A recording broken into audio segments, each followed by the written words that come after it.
경찰이 아파트 방화 살인 사건으로 구속된 피의자 안인득의 신상을 공개하기로 결정을 했습니다. 경찰은 계획된 범죄였는지 범행 동기를 집중 조사하고 있습니다. 한편 이른바 정준영 단톡방에서 집단 성폭행과 관련한 대화 정황이 드러나서 경찰이 사실관계를 확인하고 있는데요.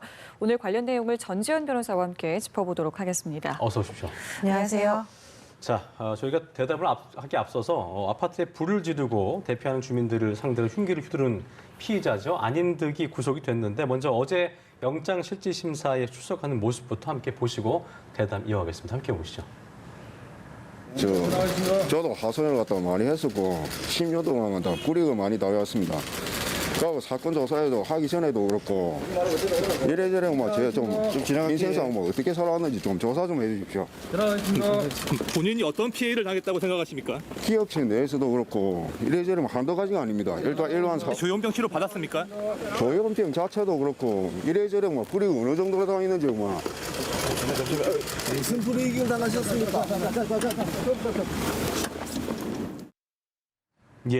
피의자 안인득의 어제 영장심사 출석 모습을 함께 보셨는데 좀 다른 그 사건의 피의자들과 조금 비교를 하자면 굉장히 많은 말을 하고 물론 형사소설로 저희가 보고 있습니다만 어떻게 보셨어요? 지금 저 사람 같은 경우에는 너무나 많은 피해를 봤다. 기업체에서도 그렇고 지금 얘기를 하고 있잖아요. 네네. 이 범액의 동기와 관련해서도 뭐 임금 체불이었다 어쨌다 계속 이렇게 말이 횡설수설하고 있는 것으로 보이는데 이런 안인득 같은 이런 종류의 어떤 묻지마 살인을 범하는 사람들의 특성은 일종의 시한폭탄이다. 그렇게 생각을 하시면 돼요. 그러니까 우리가 생각할 때는 별거 아닌 어떤 자극 있죠. 예를 들어서 저 사람이 나를 노려봤다. 저 사람이 내 물건을 차고 지나갔다. 저 사람이 나한테 자리를 양보하지 않았다. 이런 사소한 자극을 가지고 거기에 대해서 어떤 정면으로 푸는 방법을 모르고 이거를 그냥 스트레스를 쌓아가고 있는 거예요. 그러다가 어떤 경미한 그런 자극 있죠. 경미한 자극이 왔을 때 예를 들어서 위층에서 층간소음이 들렸다 이런 자극이 왔을 때 그거를 나보다 약한 사람을 향해서 이렇게 풀어놓고는 그걸 스스로 합리화시키는 경향이 있거든요. 제가 볼 때는 안인득 저 사람 지금도 계속 그렇게 얘기를 하고 있는 것 같아요. 나는 그럴 수밖에 없었어. 나는 이렇게 피해자였거든. 그렇게 하면서. 그러니까 쌓였던 분노가 있었고 그거를 계속 쌓여왔던 거를 응축시켰다가 어떤 한 그 순간에 터트려버렸다. 시한폭탄도 갔다. 그 말씀이신 거죠? 예, 그걸 경미한 자극에 나보다 약한 사람을 향해서 터트리니까는 이거는 어떻게 사전에 방어할 방법이 없는 거예요. 자, 일단은 저희가 안인득이라는 이름을 말한 것과 같이 이제 신상을 공개하기로 결정이 됐는데 그렇습니다. 실명과 나이, 얼굴 등이 이제 공개 대상입니다. 어떤 방식으로 공개가 좀 되는 건가요? 예, 이제 피의자 현상 정보 공개 제도는 2010년부터 법적 근거가 마련되면서 시행을 하게 됐는데요. 뭐 살인이라든지 성폭력 아니면은 약취, 유인 같은 이런 강력 범죄에 대해서 신상을 공개를 하고 신상 공개의 대상은 뭐 얼굴이라든지 나이, 실명 그런 것들이고 외국 같은 경우에는 다니던 학교까지 공개를 하는 경우도 있다 그래요. 근데 뭐 나이하고 실명은 경찰에서 공개를 하면 되는 거고 그다음에 얼굴과 관련해 가지고는 저 사람의 얼굴을 사진으로 찍어서 뭐 언론사에 유포하거나 홈페이지에 게재하고 그런 거는 아니고 그냥 얼굴을 예전에는 그러니까 2004년부터였어요. 피의자 인권에 관한 그런 의식이 고취가 되면서 모자하고 마스크를 제공해서 이렇게 가릴 수 있도록 했는데 그런 조치를 취하지 않고 그냥 일반 언론에 얼굴이 노출되도록 하는 건데 저번에 왜 이희진 부모 살해 사건 김다운 경우와 같이 이게 본인이 얼굴을 노출하지 않으려고 막 이렇게 오틈으로 가리고 하면은 이걸 적극적으로 얼굴 똑바로 들어 사진 찍어 하고 강제할 방법은 없습니다. 그것 때문에 지금 여쭤보려고 했던 건데 신상 공개 결정을 했으면 그냥 미리 사진 공개할 수 있는 거 아닌가 싶어요. 지금 그런 부분들도 있겠고요. 그러니까 어떻게 보면 신상 공개의 기준 중에 하나가 아까 말씀하신 것처럼 국민의 알 권리 보장이라는 게 있기 때문에 아니 그렇게 해서 못 볼 수도 있으니까 미리 공개를 한다면 좀 뭐 괜찮지 않을까요? 그러게 말이에요. 그러니까 신상 정보라는 그 신상 정보 공개하는 취지가 이런 잔혹한 범죄에 대해서 이 사람들은 재범의 위험성이 높고 증거가 충분하기 때문에 국민의 알 권리 고취 차원에서 이런 것들을 공개를 하는 건데 저번에 김다운 같은 사건이 일어나면은 이거는 공개를 하는 것도 아니고 안 하는 것도 아니잖아요. 그렇죠. 아무도 김다운이 어떻게 생겼는지를 모른단 말이에요. 네. 이런 경우에는 차라리 저렇게 소극적인 방법으로 공개를 할 게 아니라 이왕 공개를 하는 거면 확실히 얼굴이 공개될 수 있도록 했으면 좋겠다는 생각이 듭니다. 네. 예. 조금 전에 저희가 봤던 영상 그리고 지금 자료 화면으로 나간 그림에서도 계속 이 하얀 마스크를 착용하고 있는데 그럼 앞으로는 이 마스크를 착용한 모습을 볼 수가 없고 이제 화면에 비친 이제 얼굴을 통해서 저희가 신상을 네네. 확인하는 수밖에 없다라는 말씀이신데 이 신상 공개 결정이 항상 내려지면은 이런 이야기가 나와요. 어떤 기준에 의해서 이게 또 결정이 되는 거냐라는 건데 어떤 결정에 의한 건가요? 이게? 신상 공개 매뉴얼은 일단 잔혹한 범죄에 대해서 증거가 충분하고 그다음에 피해 정도가 중할 때 이럴 때 신상 정보 공개를 하고 그 외에 고려하는 것이 이 사람이 미성년이었는지 범행 당시에 인천 초등생 살해범들 같은 경우에는 그래서 신상 공개 안 됐어요.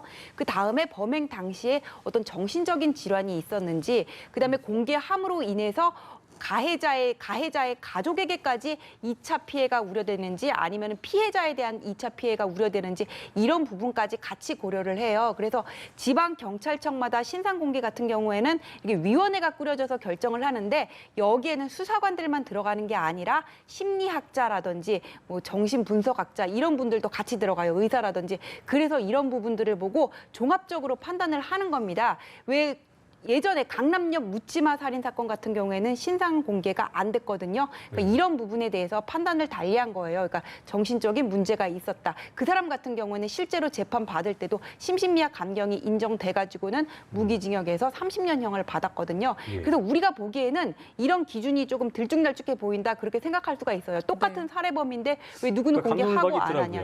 구체적인 가이드라인을 좀 제시해야 되지 않겠냐 이거 나오거든요. 그러니까 구체적인 가이드라인을 제시하고 저는 이거를 공개를 좀 더 적극적으로 하는 방향으로 가야 되는 거고. 잠시만요. 저희가 지금 저희가 말씀드린 대로 진주 경찰서에서 지금 이 시각 안임들의 얼굴이 공개되는 모습을 피해자하고 유족들에게 하고 싶은 말 없습니까? 죄송합니다. 죄송한 말씀드리고 저도 뭐 하소연을 했었고 10년 동안 불이익을 당해왔습니다. 그리고 하루도 멀다고 불이익을 당해오고 뭐 이러다 보면 화가 날 대로 나오고 그래도 하소연을 하고 경찰서에 가면 경찰서든 무엇이든 국가기능 아니고 하소연을 해도 제대로 도움도 받지도 못하는 그런 사례들만 점점 많아져 가고 있었습니다. 진주시 비리와 부정부패 심각합니다. 하루도 멀다고 불이익을 당하는 사람들 어느 정도나 많아져 가고 있었는지 그거 좀 조사 좀 해주십시오. 아파트 내 우리가 사는데 주공삼자 아파트 내 완전 미친 정신 나간 것들 수두룩하다는. 자, 그럼 특정인을 상대로 범행을 저질렀나요? 특정인만 노리셨나요? 그런 건 아닙니다. 아직도 자기 본인이 억울하다 생각하십니까? 억울한 점도 있고 제가 잘못한 점은 당연히 법 처벌과 사회 실타 적용 받겠습니다. 구체적인 범행 동기가 뭡니까? 범행 언제부터 준비했어요? 준비가 아니라 점점 불이익을 당하다 보면 화가 날도 나고. 범행 동기가 어떻게 돼요? 뭡니까? 어떻게 돼요? 왜 여자하고 노인만 살해했어요? 왜 여자하고 노인만 살해했습니까?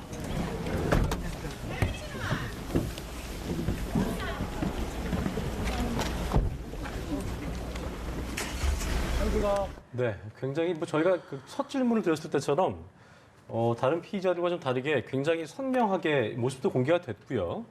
또 굉장히 당당한 투로 말을 했어요. 그러니까 억울한 부분도 있고 그러면서 이제 진주시 잘 정확한 워딩이 아니어서 저희가 확인할 수는 없었습니다만 진주시나 아파트 내에 어떤 비리가 있고 하지만 그때마다 얘기했지만 들어주지 않았다 이런 얘기를 했었고 어떻게 좀 보셨어요? 저는 사람들? 지금 저 사람 얘기하는 걸 보면서 섬뜩하다는 생각이 약간 저도 들어요. 그런 느낌 들었는데. 그러니까 전혀 반성의 기미가 보이지 않고 내가 이런 끔찍한 범행을 해놓고 그 원인을 외부의 탓으로 돌리고 있는 거잖아요. 저런 경우에는 사실 이렇게 격리돼서 치료를 받았어야 되는데 지금 문제가 뭐냐면은 안인득의 범행을 충분히 막을 기회가 있었어요. 왜냐하면 그 주민들이 위층에 사는 그 두 여성분이 같이 살았다 그러잖아요.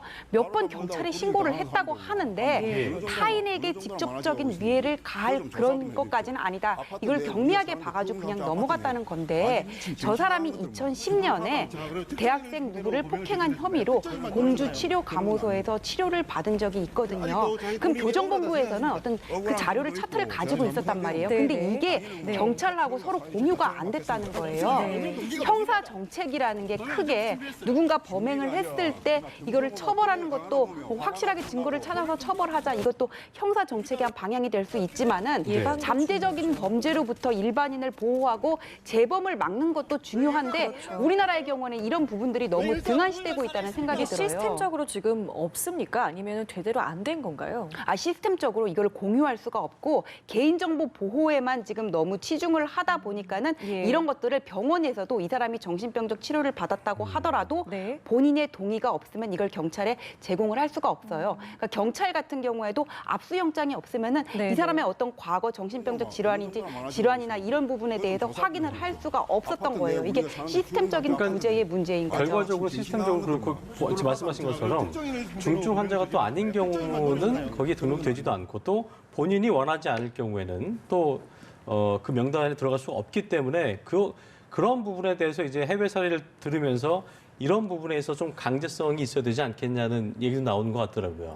외국 같은 경우에는 아까 우리가 신상 공개 얘기를 했는데 네. 일본이라든지 우리나라보다 좀 인권적 감수성이 높은 미국이라든지 유럽 같은 경우에서도 예. 대부분 공개를 원칙으로 하고 있고 네. 공개되는 범위도 우리나라보다 훨씬 많아요. 제가 아까 무슨 뭐 다녔던 뭐 졸업했던 학교까지도 공개를 된다고 네네. 얘기를 했잖아요. 예. 그리고 우리 같은 경우에는 성범죄자다 그러면은 뭐 성범죄자 알림 이 서비스 이런 것들이 인제 도입됐다고 하는데 예. 그 사람 몸에다가 칩을 심어 놓는 것도 아니고 실제 등록한 거주지하고 내가 살고 있는 데랑 다르면은 어떻게 알 수 있는 방법이 없단 말이에요. 그리고 지금 조두순 내년에 출소한다고 해가지고 1:1 보호관찰제 지금 도입을 한다고 하는데 보호관찰관은 경찰관 같은 그런 강제 수사권이 없단 말이에요. 예. 여기서 지금 공조 시스템이 또 마련되지 않으면은 1:1 보호관찰관 아무리 도입을 한다 그래도 이게 말짱 헛거란 말이에요. 예. 그래서 우리가 지금 어떤 뭐 범죄 예방이라든지 재범의 가능성 이런 부분들에 대해 너무 이렇게 형사정책적으로 연구가 안 돼 있고 네. 그냥 수사해서 처벌하는 데만 포커스가 맞춰져 있지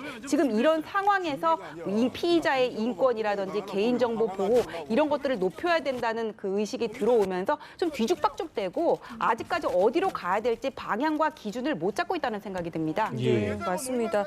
조금 전에 했던 뭐 이야기 중에 뭐 자신이 억울한 점도 있고 잘못한 점도 있다. 또 우발적이다라는 뜻을 약간 비춘 것 같은 것은 또 계획적이지 않았다라는 언급도 잠깐 했거든요. 근데 저희가 지금 계속 이야기를 나누고 있습니다만 이렇게 재발 방지를 위해서 가해자, 그러니까 뭐 우범자에 대한 대책 마련도 반드시 필요할 것 같고 특히 피해자 있잖아요. 또 뭐 이번에 뭐 당장 어떤 피해를 받지 않았어도 거기 지금 사글고 계시는 주민들에 대한 어떤 2차 피해에 대한 우려 또 혹은 그렇죠. 불안을 호소하고 계신 분들도 굉장히 많을 텐데 이분들에 대한 대책도 굉장히 좀 필요해 보인다고 생각이 불안을 듭니다. 호소하고 있는 주민들에 대해서는 이제 정부하고 지방자치단체에서 그런 2차 피해를 막고 이제 심리적으로 안정을 찾을 수 있도록 지금 조력을 한다고 하더라고요. 예. 근데 이 부분은 이제 시간이 지나면은 이게 차차 치유가 될 거예요. 이분들은 그렇게 생각을 하는데 예. 이게 근본적으로 제도 개선이 필요하다고 이게 저는 생각을 하는 거예요. 이게 지금 뭐 아까도 말씀드렸지만은 보호 관찰이라든지 네. 그 경찰이라든지 검찰의 수사 기능이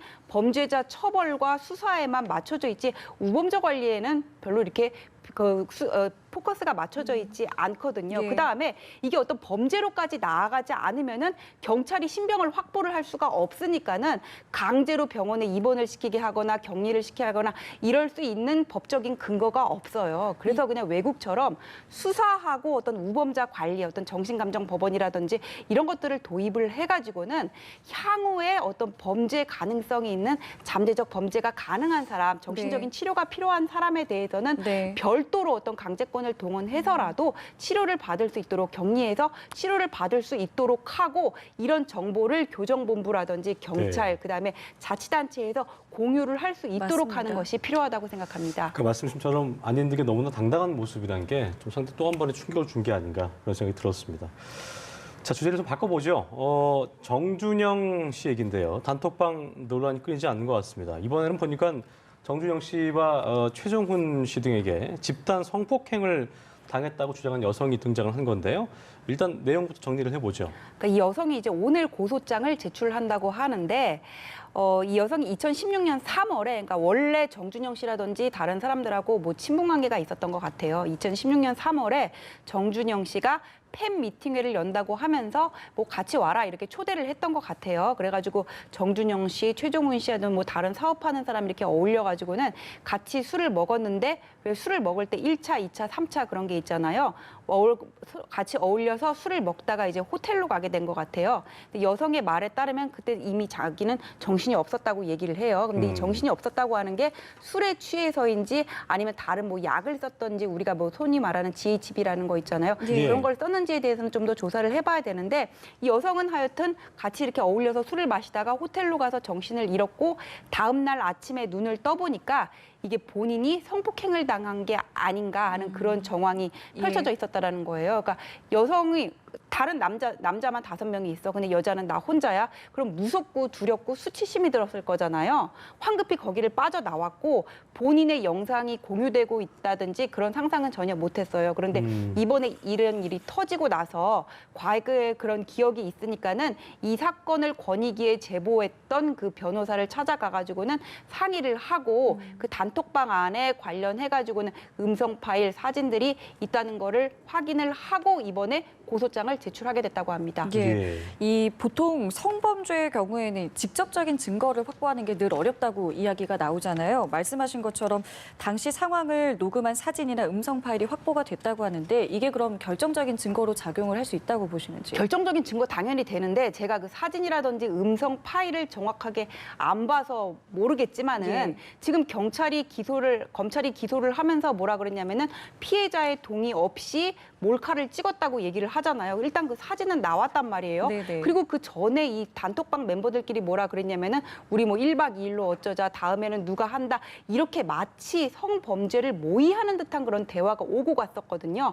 그럼 음성 파일에 있는 것과 맞춰 보면은 그다음에 그 당시에 그 상황에 대해서 여성의 진술을 들어보면은 예. 성범죄가 입증이 될 수도 있는 사안이라고 보는데 네. 근데 문제는 이게 뭐냐면 단톡방 안에 이런 파일들이 지금 다 있었다는 거잖아요. 그리고 여성의 얼굴도 식별이 가능했다는 얘긴데 왜 검찰에서 이 부분을 좀 더 이렇게 폭넓게 수사를 해가지고는 성범죄 가능성에 대해서 조사를 하지 않고 몰카 부분으로만 기소를 했는지 이건 좀 이해가 안 갑니다. 더 확장시킬 수 있는 부분임에도 네네. 불구하고 처벌 수위를 좀 저희가 짚어봐야 될 텐데 이 성폭행이라는 것도 종류별로 다양하기 때문에 이게 보니까 집단 성폭행에 대해서 A 씨가 이제 이르면 오늘 경찰에 고소장을 제출할 예정인데 집단 성폭행이 사실로 드러나게 된다면 그 처벌 수위는 어떻게 되는 겁니까? 지금 몰카 부분만 관련해가지고는 정준영 씨가 받을 수 있는 법적인 최고형은 7년 6개월이에요. 근데 성폭행을 그것도 이렇게 그 방에 5명이 있었다는 거잖아요. 네네. 모의해서 여러 명이 같이 실행했다고 하면은 법정형은 무기 또는 5년 이상의 징역이고 그건 법정형이고 무기까지 갈 수 있는 거예요? 예. 그리고 실제로 그 대법원 양형 기준을 보더라도 이거는 뭐 10년 가까운 형까지도 가능하거든요. 예. 그래서 만약에 이 혐의까지 추가가 된다면은 정준영 씨로서는 상당히 중한 형을 받게 될 것이고 한 번 이렇게 고소장을 내는 여성이 나타났으면은 추가 피해를 주장하는 여성들이 또 나타날 수도 있다고 생각해요. 예, 알겠습니다. 예. 자, 저희 마지막 이슈인데요. 예. 마약 투약 혐의를 받고 있는 가수 박유천 씨 2차례 경찰 조사를 받았는데요. 그렇습니다. 먼저 어제 2차 경찰 조사를 받고 나온 모습을 보시고 이야기를 나눠보도록 예, 하겠습니다. 함께 보시죠. 여전히 혐의 부인하시는 건가요? 돈은 어디다 입금하셨죠? CCTV에 잡힌 영상에 대해 어떻게 해명하셨습니까? 네. 자, 2차 조사를 마치고 나온 모습이었는데 앞전에 이제 조사에 앞서서 기자회견을 갖고 당당한 그 자신의 의견을 밝힌 만큼 1차 때도 그랬고 어제도 부인한 것으로 알려지고 있고요. 일단 어제 그 CCTV 영상은 본인이 ATM기로 뭔가 입금을 하고 특정 장소에서 물건을 받는 영상에 대한 그 의혹이었는데 일단 이거에 대해서 부인을 했다고 하죠.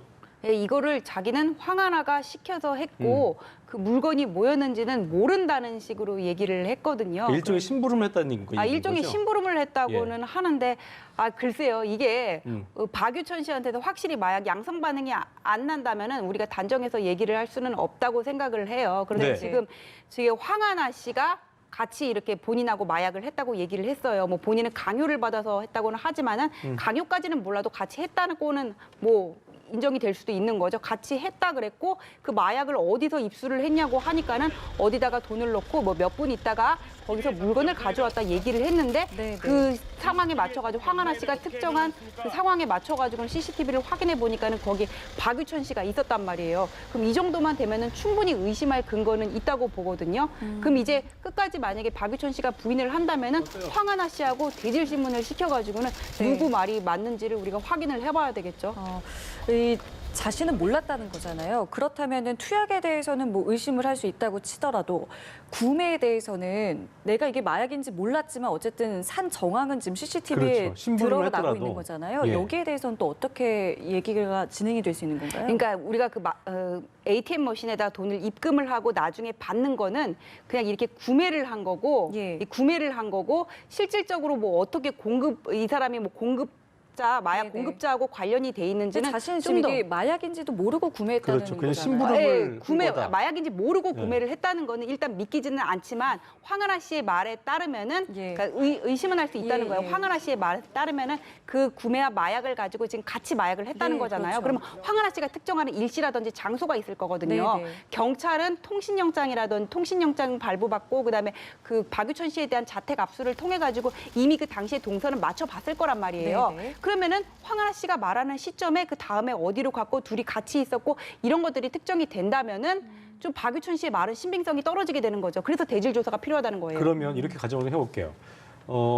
박유천 씨가 그게 이제 마약이라는 건 인지를 했어요. 하고 본인은 하지 않았지만 여자친구이기 때문에 부탁이어서 본인이 입금을 하고 그걸 구매해서 받아서 갖다 줬어요. 이 행위를 인지하고 했다는 거는 어떤 또 만약 그게 사실이라면 어떤 제목이 있는 거예요? 아니 그러면? 마약인 걸 알면서 여자친구한테 그걸 마약하라고 갖다 줬다고 하면은 도와준 거잖아요. 공범이 되는 거겠죠. 종범의 개념인 건가요? 예. 그러니까 그래도 투약을 한 것보다는 어떤 수위가 좀 낮아지는 부분인 거죠? 단순히 도와준 거면 방조범이라 그래가지고는 예. 그 처벌 수위는 낮아질 수 있지만은 그럼 대질에서는 뭐 황은하 씨는 그렇게 알고 있었다 얘기하겠고 아마도 박 씨는 부인을 했기 때문에 서로 부인한 그런 상황이 되겠네요. 그러니까 대질 조사라는 게 서로 말이 안 맞을 때 이렇게 같이 이렇게 대질을 시켜보는데 경찰이 어떤 증거도 없어 당사자의 진술에만 그렇게 의존을 한다면은 네. 말이 계속 안 맞으면은 사실관계가 지금 안 드러날 수도 있어요. 그런데 지금 경찰에서는 뭐라 그러냐면은 동선이라든지 그다음에 둘이 같이 있었던 오고 간 문자 내역 이런 거를 지금 전부 다 확보를 했거든요. 네. 그러면은 그거를 가지고 두 사람이 얘기하는 거를 들어보면은